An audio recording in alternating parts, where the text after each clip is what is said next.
people who made fun of him right near his death. What really happened that night between Elvis and Ann-Margret, hidden for decades behind closed doors until now. There was more than heartbreak brewing. It was a meltdown that changed everything. And the person who finally decided to speak, she waited until she was 82. Keep watching. You won't believe what she's been keeping secret all these years. When Elvis Presley met Ann-Margret on the set of Viva Las Vegas in 1963, the chemistry was instant, undeniable, and explosive. The cameras captured it, the crew whispered about it, and audiences around the world felt it pouring off the screen. But what people didn't see was how quickly that chemistry turned into something more. A secret affair that threatened to tear apart Elvis's carefully controlled life. This wasn't just another Hollywood fling. Ann-Margret herself would later describe their bond as almost spiritual, saying they shared the same impulses, the same quirks,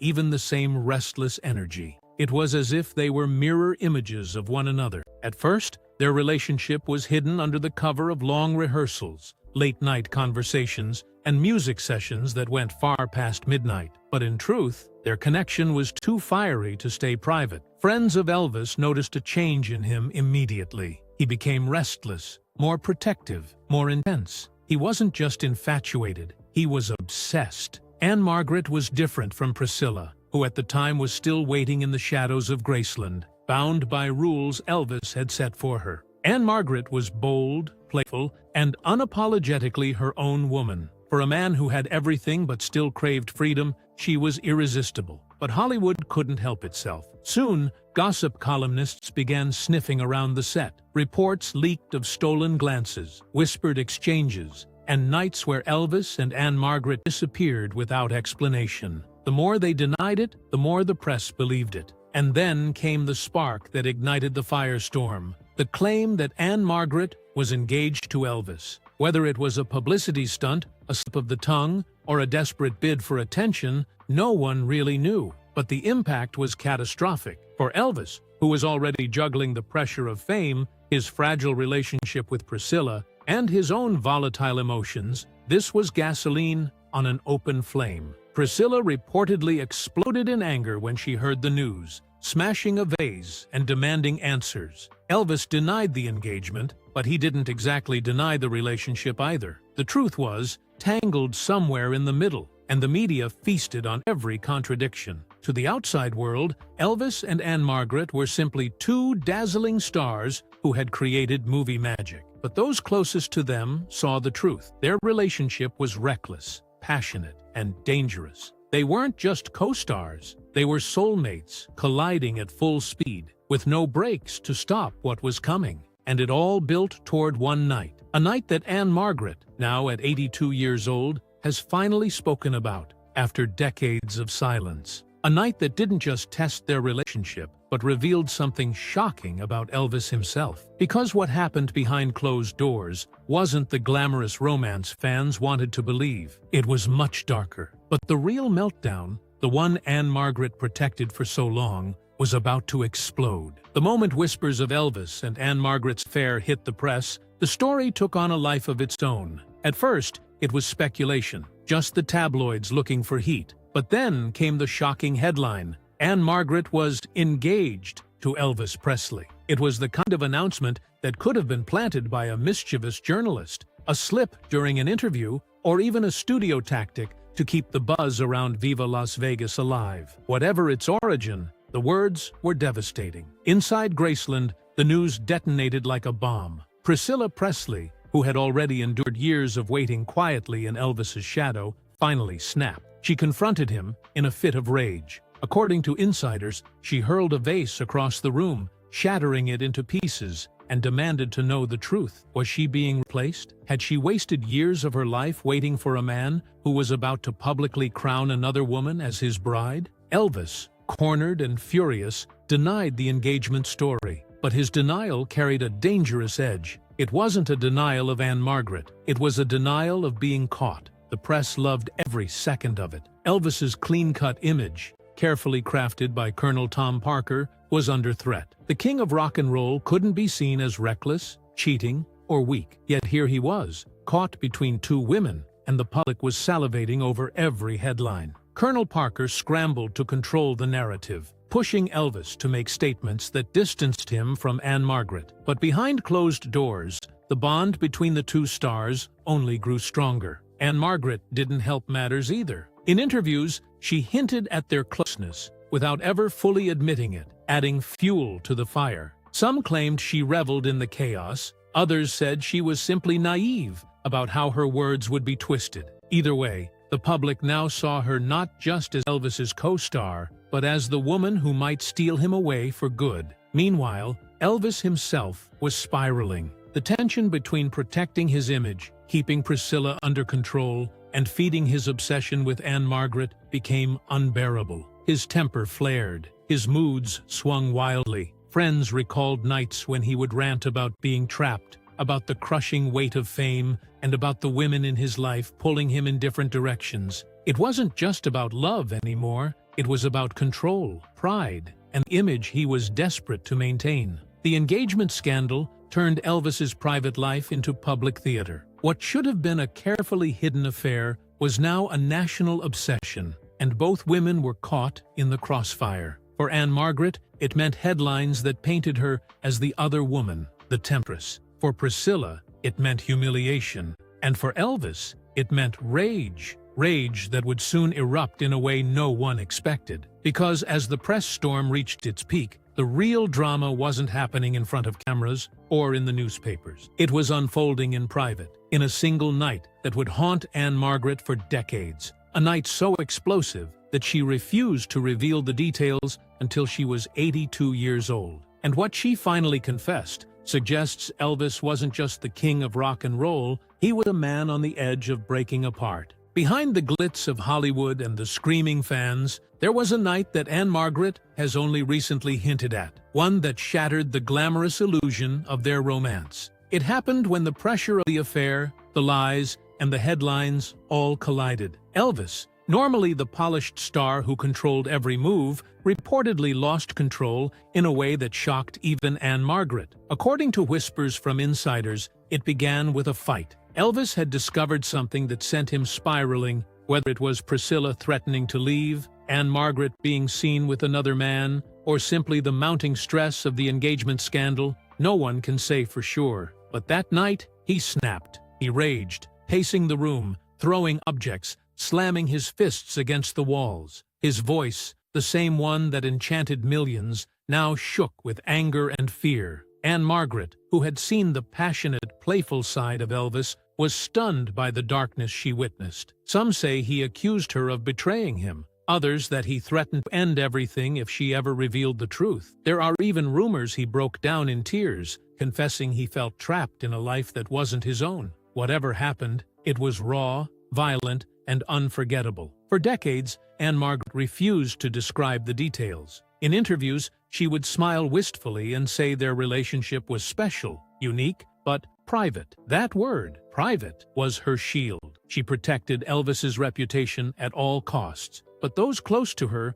always suspected that the silence hid something far more unsettling than a simple breakup. Because this wasn't just an argument, it was a meltdown that revealed the cracks in Elvis's carefully curated image. To the world, he was untouchable, the king. But in that room, with Ann-Margret as his only witness, he was fragile, volatile, and dangerously human. And while she may have chosen silence out of loyalty, fear, or love, the memory of that night never left her. Decades later, when she finally spoke of it, she didn't give every detail, but she gave enough to confirm what many had whispered for years. Elvis Presley had a darkness he couldn't hide forever. But why, after 60 years of secrecy, did Ann-Margret finally decide to reveal this piece of the puzzle? The answer to that lies in what she endured in the years that followed. For more than half a century, Ann-Margret carried the weight of that night without speaking a word. The question everyone asks is, why? Why protect Elvis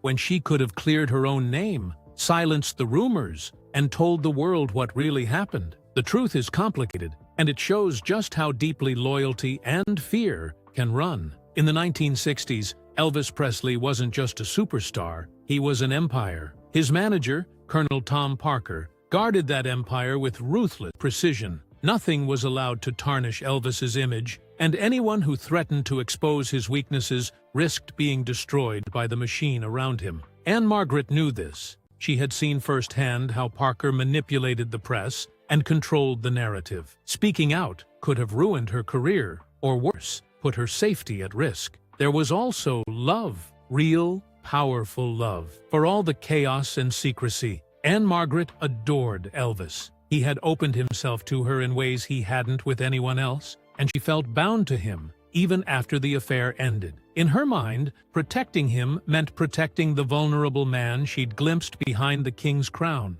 Revealing his meltdown would have meant betraying that bond, and she wasn't willing to cross that line. But silence came with a price. While she bit her tongue, the world labeled her as the other woman, the homewrecker, who nearly tore Elvis's marriage apart. Tabloids painted her as a manipulator. Priscilla was cast as the victim, and Elvis walked away, appearing untouchable. Ann-Margret absorbed the scandal without ever defending herself, a choice that baffled many at the time. As the years passed, the weight of that secret grew heavier. Friends noticed her tone shift when Elvis's name came up, sometimes wistful, sometimes somber. She kept her memories locked away, refusing to hand them over to biographers or journalists desperate for juicy details. But the silence wasn't just about fear of Colonel Parker or loyalty to Elvis. It was about timing. The world wasn't ready to see its idol as anything less than perfect. Only now, decades later, has Ann-Margret chosen to hint at the truth. At 82,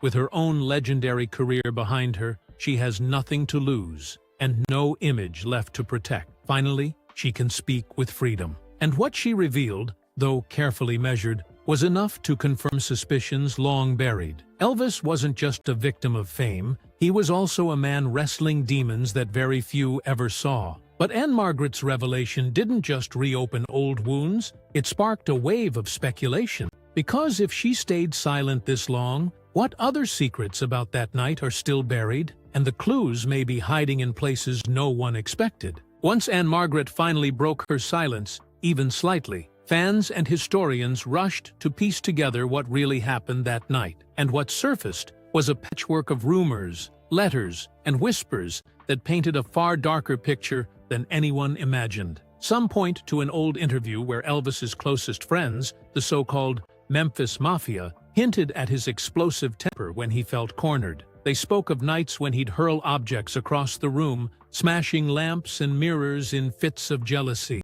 Could that be the very behavior Ann-Margret witnessed? Others say there were letters exchanged between her and Elvis, passionate but tinged with desperation, that hinted at a secret crisis. Those letters, if they exist, have never been made public, but the speculation has only fueled curiosity. Then there are the conspiracy theories. Some fans believe Priscilla herself found out about the meltdown and used it to strengthen her control over Elvis. Others claim Colonel Parker orchestrated a cover-up, ensuring no press ever learned about the eruption behind closed doors. Biographers have noted strange inconsistencies in Elvis's schedule around that period, abrupt cancellations, unexplained absences that may point to a night so chaotic it had to be buried under excuses. What makes it even more fascinating is Ann-Margret's wording. When she finally spoke, she didn't outright describe violence, but she called the incident a turning point and said it revealed a side of Elvis no one else saw. Those carefully chosen words left plenty of room for interpretation, and fans have taken them in every direction, from a breakdown fueled by guilt to an episode of uncontrolled rage. The most shocking rumor? That Elvis threatened to harm himself if Ann-Margret ever left him. Friends later admitted he had moments where he feared losing control, admitting he sometimes felt he couldn't go on. If true, that would explain why Ann-Margret shielded the memory for so long. It wasn't just about protecting his image, it was about protecting the fragile man beneath it. What we're left with today is a puzzle of partial truths and whispered recollections, with Ann-Margret holding the final piece. But while she may never fully reveal every detail, her hint was enough to change how we see Elvis forever. Because once you accept that night happened, you can no longer look at him as the flawless king. You see a man unraveling behind the curtain and a woman who carried the burden of his secret for decades. And it's that burden, the silence, the sacrifice, that reshaped both their legacies. But the way history now views Elvis and Ann-Margret couldn't be more different. Elvis Presley's legacy has always been larger than life. The king of rock and roll, the global icon, the man who revolutionized music and culture. But Ann-Margret's recent revelation casts a shadow across that carefully polished image. It reminds us that behind the dazzling jumpsuits and screaming crowds, Elvis was human, flawed, fragile, and volatile. For fans who worshipped him as untouchable, this truth is difficult to digest. Yet it also makes his story more tragic, more real. Ann-Margret's legacy, by contrast, has taken on a new light. For years, she was painted as the temptress who nearly stole Elvis away from Priscilla. She carried that stigma in silence, never fighting back, never exposing what truly happened. But now, with her confession,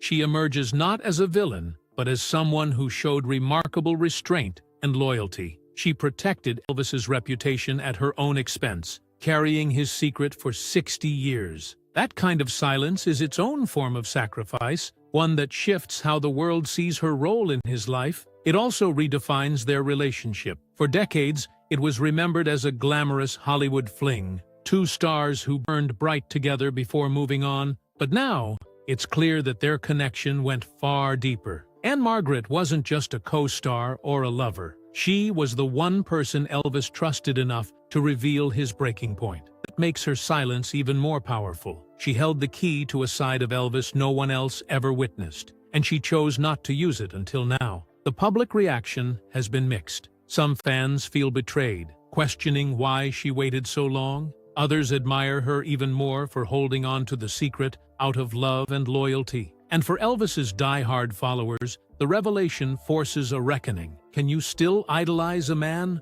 once you've seen his cracks? Or does knowing his struggles make him more relatable, more tragic, and more human? What's undeniable is this: Ann-Margret's words have changed the conversation. Elvis will always be remembered as the king, but now, part of that crown comes with the weight of vulnerability and hidden demons. And Ann-Margret, once relegated to the shadows of his story, now stands in the spotlight as the witness who carried the truth all along. But the most haunting part isn't how their legacies contrast. It's what the revelation implies about everything fans thought they knew. Because if Elvis could hide this so well, what else has been hidden all these years? And that brings us to the shocking implication, one that shakes the foundation of his legend itself. For fans who grew up idolizing Elvis Presley, Ann-Margret's revelation doesn't just add a new chapter, it rewrites the story entirely. The king wasn't just a symbol of charisma and control. He was a man capable of spiraling into chaos behind closed doors. And if that meltdown really happened the way she suggests, it forces us to question how much of Elvis's life was carefully staged to hide the truth. Imagine re-watching Viva Las Vegas now. The playful smiles, the electric chemistry, they're no longer just acting. They're the visible sparks of a relationship that was burning too hot, one that carried the seeds of destruction beneath its glamour. Fans can't see those scenes the same way again, not knowing what was happening off-camera. It transforms the movie from a light-hearted romance into a time capsule of passion, secrecy, and looming disaster. Even Elvis's marriage to Priscilla takes on new weight. Was it ever truly stable? Or was it built on fragile foundations already cracking from his obsession with Ann-Margret? For years, the official story painted him as a conflicted husband, torn but loyal in the end. Now, the cracks in that narrative are impossible to ignore. If he could lose control so completely, how much more turmoil was buried beneath the polished surface of Graceland? And then, there's Ann-Margret herself. Her silence for decades wasn't weakness, it was strength. She protected not just a man, but an entire myth, carrying the burden alone. Fans now look at her with a new kind of respect. She wasn't the scheming other woman the tabloids claimed. She was the keeper of Elvis's darkest secret. That decision to stay silent and the courage to finally speak at 82 has reshaped her legacy forever. The implication is clear. Elvis's legend, as we've known it, is incomplete. His crown was polished for the world, but it hid the cracks of a man unraveling. Ann-Margret's revelation doesn't erase his greatness. It deepens it. It paints him as both an icon and a man undone by pressure, desire, and demons he could never control. And for fans, that's the real shock. Elvis wasn't just the king of rock and roll. He was a man fighting battles no one saw, except for Ann-Margret, who finally let the world glimpse the truth. But if one hidden night could stay buried for 60 years, the question becomes, how many more secrets are still locked away in the story of Elvis Presley?